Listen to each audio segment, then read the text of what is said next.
So I wanted to try the similar hops to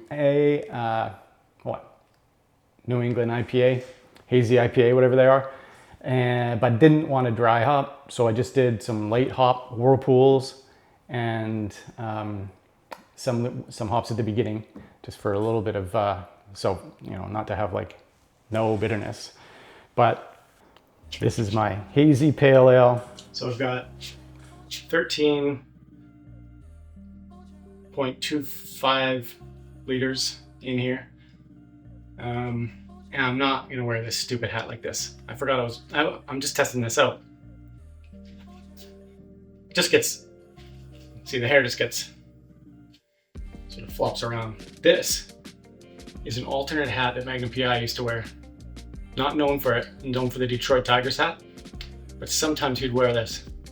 So sometimes I'll wear it thinking, if anyone's gonna figure that out.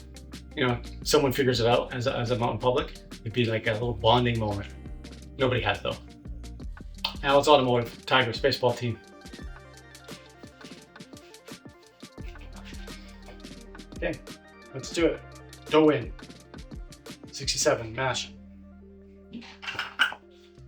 2.75 kilograms of 2-row, 900 grams of wheat malt, 500 grams of flaked oats, 100 grams of light crystal.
I keep making mistakes. So yeah, this is what happened.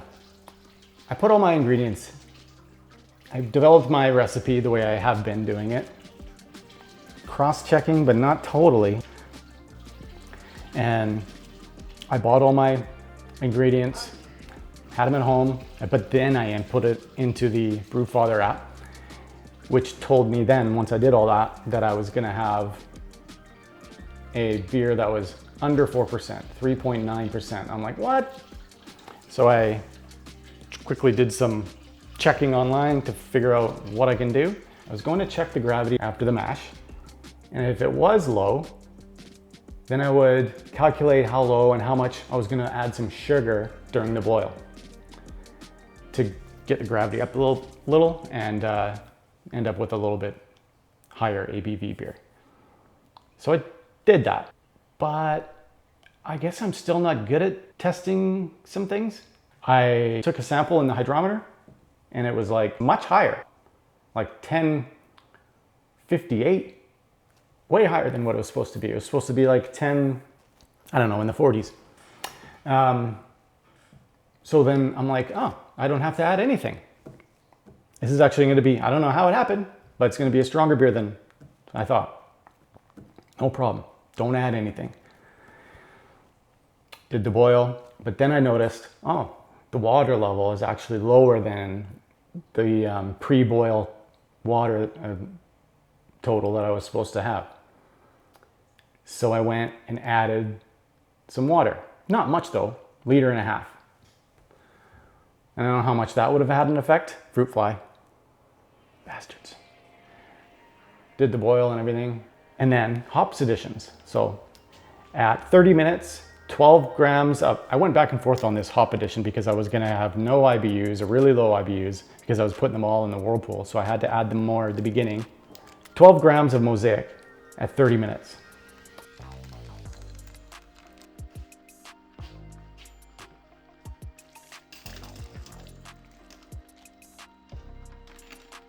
$16 grams of Citra, 15 minutes.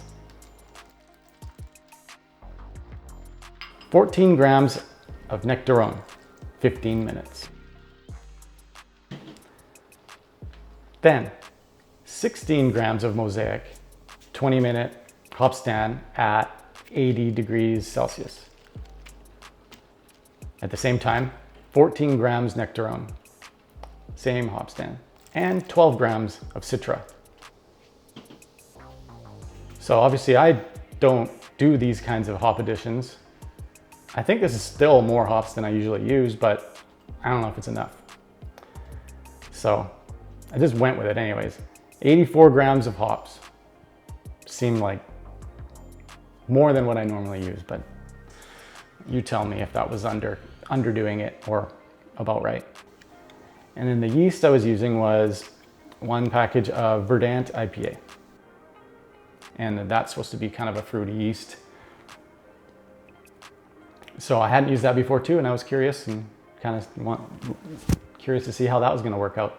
What I was supposed to have was 4.2% because I was adding that sugar. So yeah, as I said, no need to add the sugar, but I was wrong about that. After I started, I did the hop stand, cool down, and then I added into the fermenter, took a sample into my hydrometer, and went into shock. It was 1038, way different than what I thought. 1038, original gravity. So yes, I was gonna have a lighter beer and I just thought, whatever, that's fine. 3 point, I think, we'll see what happens. See how it ferments. And yeah, fermented, and most of the fermentation was done in 3 days. I let it sit for, probably 4 or 5 more days to see if it was gonna go down anymore, but it was dead right after those days. Never really went further down. Stopped at 10:08, I believe. So I was calculating roughly a 3.7, 3.8% beer. Very sessionable. And they do have those kind of beers. They do have beers like that are this style. Most of them though are not. They're like 5 or more.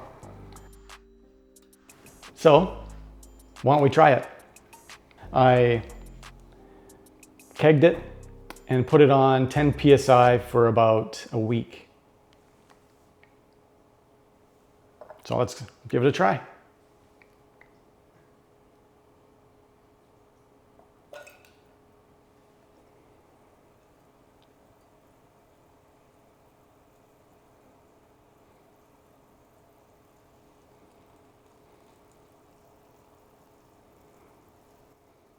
And it's obviously way fizzier than, I've got this flow control thing. I thought I had dialed it down pretty good, but that's what happens every time I do this. But there you have it. That's my Hazy Pale Ale with Mosaic, Citra, and Nectarone. Mainly whirlpool hops and a little bit. It smells really nice.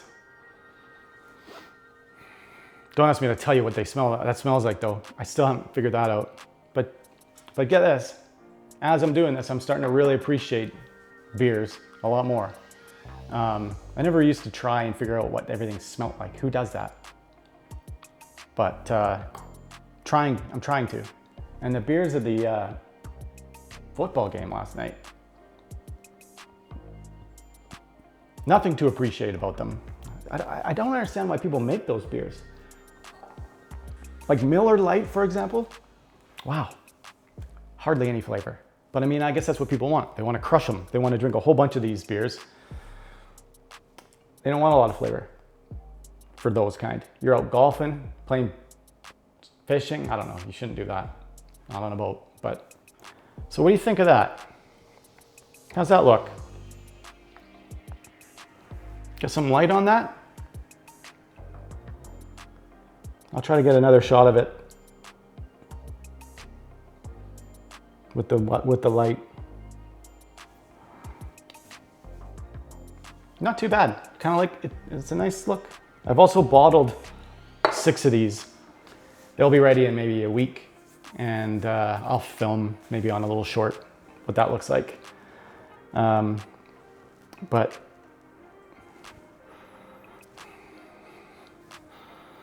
they do have a nice citrusy aroma, smell. Aroma is a nicer way of putting it than smell. Smell is kind of like, you know, your socks smell. Beer has a nice aroma. But the more you do it, you can't smell it anymore.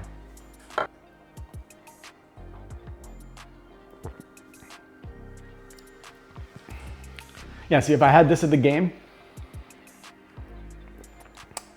I would have liked to have had this at the game.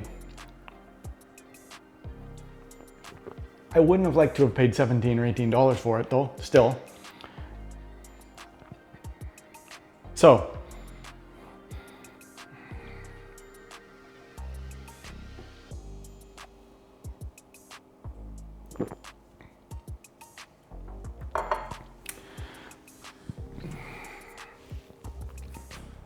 it's got a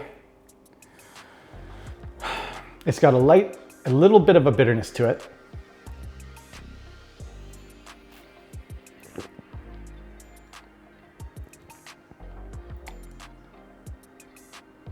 Not as fruity as I was probably hoping for. And you tell me, would I have needed to add a lot more hops? If I was doing it the same way with the whirlpool, to get a little more fruitiness out of it, or even maybe, well, actually, I don't even know. How do you get that real bright color that you see? Well, those are different beers. But how do you get that extra fruitiness? Is it just more hops? More aroma, I guess. I mean, I guess so, right? It's a nice tasting beer. Nice, light, subtle. I'm so bad at describing this, but yeah, it could have a little more fruitiness to it. It's got a nice balance to it. Still, you know, bitterness and a little bit of just a pleasant hint of kind of a fruity element. But it doesn't taste like your basic. I really should have gotten another one to compare this with. Because when I drink it, I feel like it should have more flavor. There's not a lot going on, I will say, but it's not bland. I had some friends to try it, and they enjoyed it. Everyone's enjoyed it that have sampled it. Kind of, one of them said it kind of tasted like a Hoegaarden. Is that how you say that? Of course, it's a totally different beer, and they don't know what they're talking about, but that's what they got out of it, which isn't far off. It's not that far off from that. Me and him used to drink a ton of those in these huge ass glasses in this bar in Venice. We both worked on cruise ships, and we'd had a stay overnight in Venice every week. And it was like one of the only places, the whole place is dead. Venice is completely dead at night. In a lot of those areas where you're walking around, all the places that you see, touristy places that you see Venice to look like, it's all dark at night after a certain time. The restaurants are open at night, but then they're closed, and hardly anything open. 2 bars we found. Anyways, Here's a story. I was in a restaurant in Venice, touristy spot. There's like restaurants on every corner. And here they are in Europe. They don't give a crap about service. Like we're bending over backwards for customer service. You go in there, they sit you down at a table that they want you to sit at.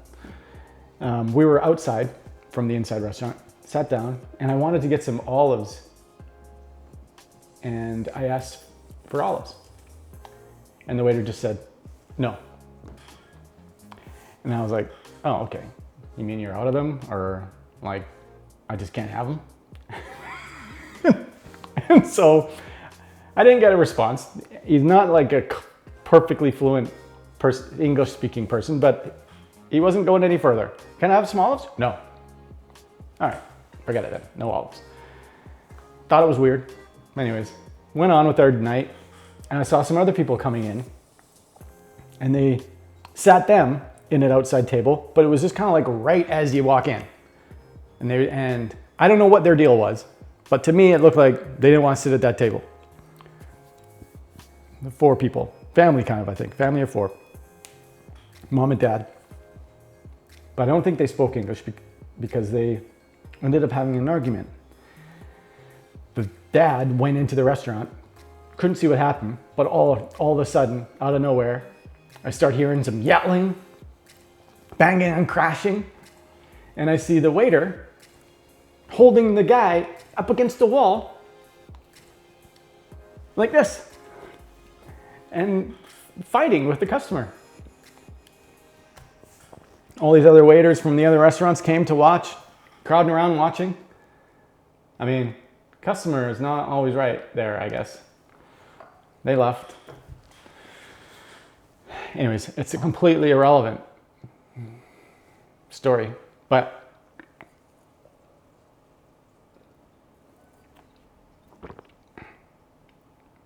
this will go good with the wings.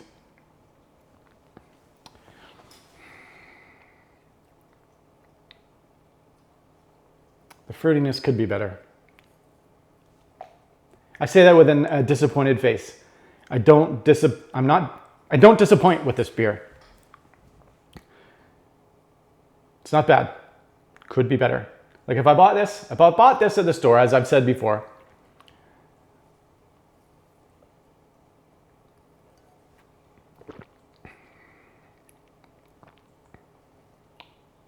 I wouldn't mind it. I'd like be fine with it.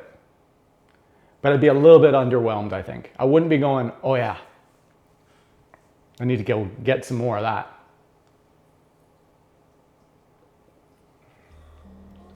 I don't know where this falls on so this is my 9th beer. I don't know where this falls on my list. Once I do 10, I should make a top 10. Rank them all. That's what I'll do. I'll do my 10th one, and then I'll rank them all, if I can remember. That might be hard, actually. The first ones I did, I really didn't know what I was doing in terms of like carbonating them at the end. I think eventually when they were sitting in the keg for like weeks at like serving pressure, they probably were carbonated, but at the beginning, I don't know if they were. And then I was adding flavorings and stuff like that, and I still smell that maple flavoring. I don't know where it is. I still smell that smell. Everything's been washed and multiple times. I don't know where that smell is coming from, but maybe it's because I know what it is. That stuff is in my fridge where I keep this. And it must be like sort of like, there must have been some maybe like stuck on the bottom of my fridge somewhere. Maybe some of that beer is in my fridge at the bottom of the fridge and it's coming off onto the keg or something. That's what it is. That smell. I think I'm gonna throw that stuff out. I love maple, but I do not like that smell anymore. It's not a good maple smell. It's like anyways.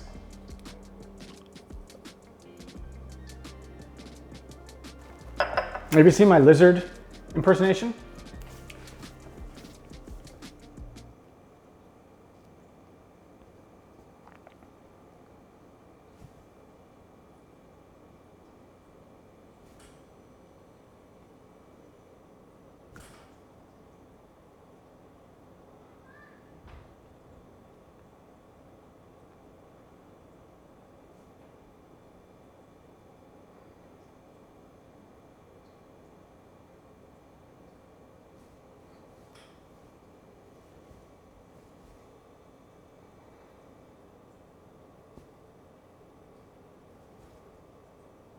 They do that. I don't know what it is. We also got a chipmunk impersonation. It's a little bit different than that, but it's very similar.